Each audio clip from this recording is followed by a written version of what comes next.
Hello everyone, today we'll talk about how to fix or how to solve your Google Classroom. To know how to find a solution about Google Classroom, you should just go to settings. Here we click apps, default apps, app settings. After that you'll enter to the window of Google Classroom.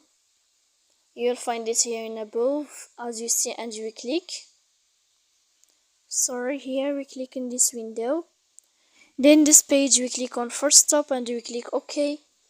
After that we click on storage. Here we click clear cache, and in the end you can turn off your phone. So please don't forget. After that, don't click here clear data because that can make errors in your app. So please don't forget to support us by like and subscribe. See you next time in another video, and thank you for your attention and your watching.